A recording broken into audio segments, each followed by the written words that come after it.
જો મંત્ર આજે આપણે ઇફ એલ્સ શીખશું, ઠીક છે? ઓકે, તો જો આ છે if else concept. If else ને પ્રોગ્રામિંગ લેંગ્વેજમાં શું કહેવાય? Control structure. હવે કંટ્રોલ સ્ટ્રક્ચર જ શું કામ નામ આપ્યું એને?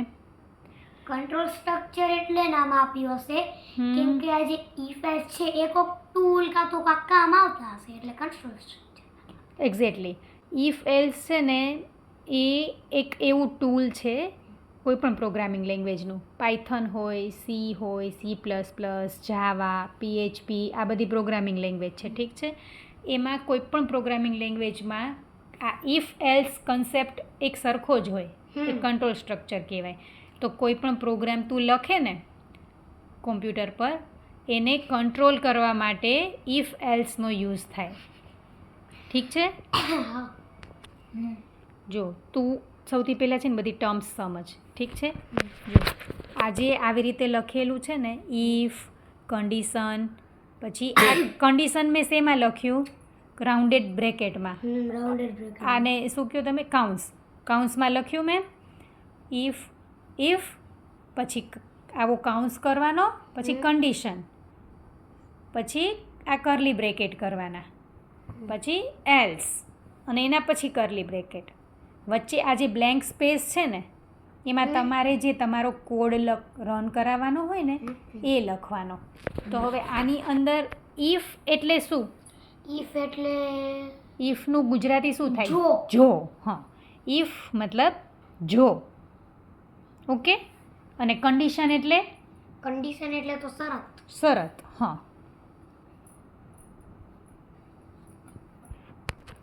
અને એલ્સ મતલબ નહીતર. શું? નહીતર. એલ્સનો મિનિંગ નહીતર થાય. તો જો આનું બેઝિક આટલું જ તારે યાદ રાખવાનું.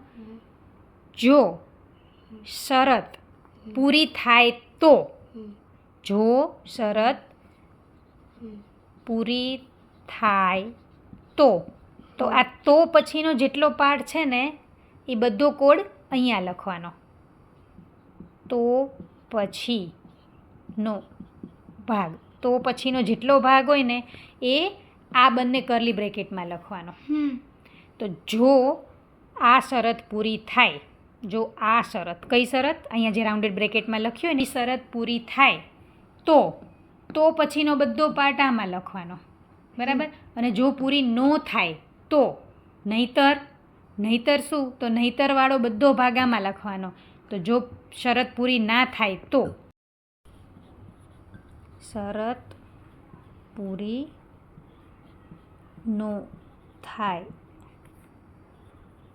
એ કોડ અહીંયા લખવાનો. અને શરત પૂરી થાય તો વાળો બધું આમાં લખવાનું. ઓકે. ને ન પૂરી થાય તો એ એલ્સ પાર્ટમાં આવશે, ઠીક છે?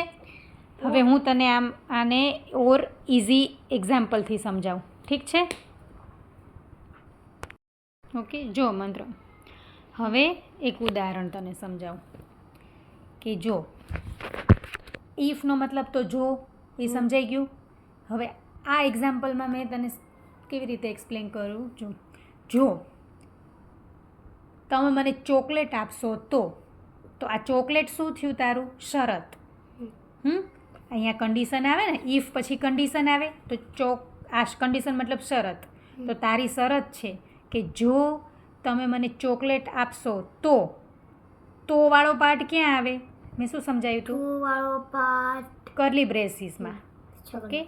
તો જો તમે મને ચોકલેટ આપશો તો હું અબેકસના પેપર પ્રેક્ટિસ કરીશ. નહીતર, એલ્સનો મતલબ નહીતર. તું શું? નહીતર વાળો પાર્ટ ક્યાં આવે? આમાં. તો નહીતર શું? તો નહીતર હું નીચે રમવા વયો જઈશ. ઓકે. તો જો ચોકલેટ મળશે તો જ તું અબેકસના પેપર પ્રેક્ટિસ કરીશ, બરાબર ને? એવી રીતે પ્રોગ્રામિંગ લેંગ્વેજમાં બી હોય કે અમુક કન્ડિશન જો ફૂલફિલ થતી હોય ને, પૂરી થતી હોય તો આ કોડ રન થાય અહીંયા લખેલો. જો એ કન્ડિશન ખોટી પડે તો આ કોડ રન થાય.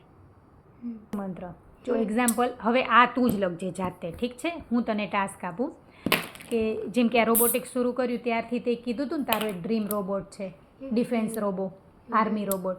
હા, તો એ આર્મીવાળો જે રોબો છે એના માટે તું ઇફ એલ્સના કન્સેપ્ટમાં એવું સ્ટ્રક્ચર બનાવ કે જો એ રોબોટ દુશ્મન ડિટેક્ટ કરે તો એ ગોળીઓ ચલાવે, અને નહીંતર એનું તે કીધું હતું ને કે એનું એ લુક ચેન્જ કરી દે, રોબો જેવો લુક ન રાખે, એનો લુક ચેન્જ કરી દે.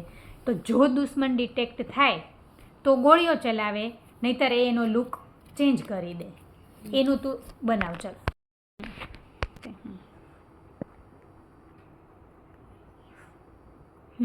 તો આ જો જે આપણી શરત છે એ ઇફમાં આવશે, જે આપણે રોબોટના પ્રોગ્રામમાં નાખવાની છે. If if comes. હવે શરત શું આવશે?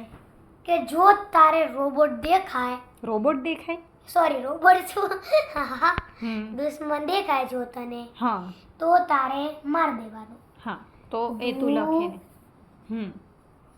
શો મ નો દેખાયો. Very good. પછી હવે આવશે છગડીયો કૌંસ. એને છગડીયો કૌંસ. ઓકે, હા, છગડીયો કૌંસ. હા, બરાબર. હા, ઓકે, ચાલ, છગડીયો કૌંસ. પછી આવશે છગડીયા કૌંસ. છગડીયા કૌંસમાં કયો પાર્ટ આવે? દેખાય તો વાળો પાર્ટ આમાં તો આવશે. ગોળી મારવાની. હા, તો લખો. ચલો, ગોળી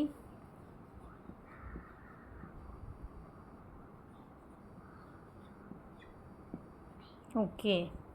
પછી એટલે ફૂલ સ્ટોપ નો કહેવાય એને. આને કરલી બ્રેસ પૂરો કર્યો કહેવાય, છગડીયો કૌંસ પૂરો કર્યો કહેવાય. ઓકે. પછી આગળનો પછી આ એલ. એલ્સ આવશે. બરાબર. એલ્સનો મતલબ શું થાય? એલ્સ નો મતલબ તો નહીં, તો વાળો પાર્ટ તો અહીંયા લખ્યો. એલ્સનો મતલબ શું થાય? નહીંતર. હા, તો વાળો પાર્ટ તો તે લખી દીધો. હવે આ કન્ડિશન પૂરી ન થઈ તો ના થાય. ત્યાં કાંઈ નથી આવતું, ત્યાં એનું સ્ટ્રક્ચર આવું નથી. સિન્ટેક્સ યાદ રાખવાની, અહીંયાથી જ કરલી બ્રેસ ચાલુ થાય. હવે આથી કરલી બ્રેસ ના દેખાય તો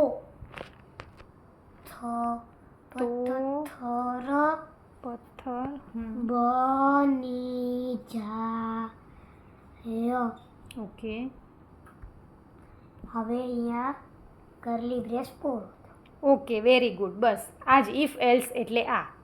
સમજાઈ ગયું? ઓ આ છે ઇફ એલ્સ. તો આ તો બહુ જ ઈઝી કન્સેપ્ટ છે. ઈઝી કન્સેપ્ટ છે ને? બહુ જ. આ મસ્ત તે કોડ બનાવ્યો. સમજી ગયો.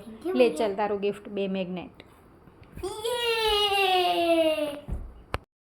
તે હમણાં જે મંત્ર કોડ બનાવ્યો ને ઇફ એલ્સનો, જો રોબો દુશ્મન ડિટેક્ટ કરે તો ગોળી ચલાવે, નહીંતર એનો પથ્થરનો લુક લઈ લે. ઠીક છે?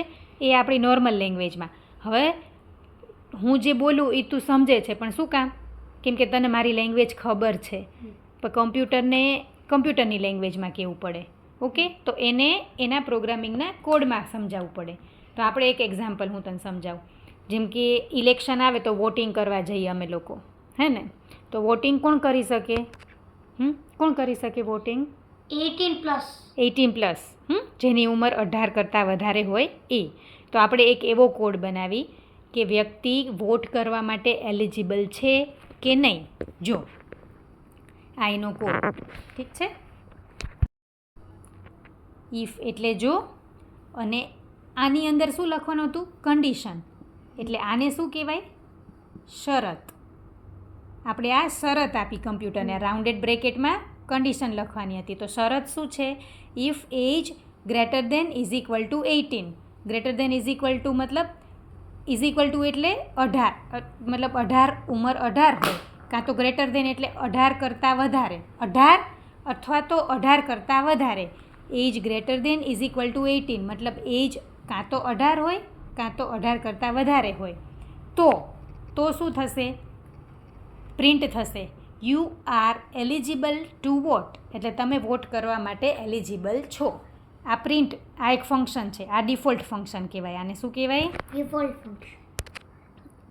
આ મેં તને સમજાવ્યું હતું ને ફંક્શનના 3 ટાઈપ હોય યુઝર ડિફાઇન ડિફોલ્ટ ને રિકર્સિવ. હા. એમાંથી આ સિસ્ટમનું ડિફોલ્ટ ફંક્શન છે પ્રિન્ટ. એ ફંક્શન તું યુઝ કર. એના પછી આવી રીતે રાઉન્ડેડ બ્રેકેટમાં ડબલ ઇન્વેટેડ કોબામાં જે લખ ને એ સ્ક્રીન પર પ્રિન્ટ થઈને આવે. તો સૌથી પહેલાં તો પ્રોગ્રામ ચેક કરે કે એજ 18 કે 18થી વધારે છે.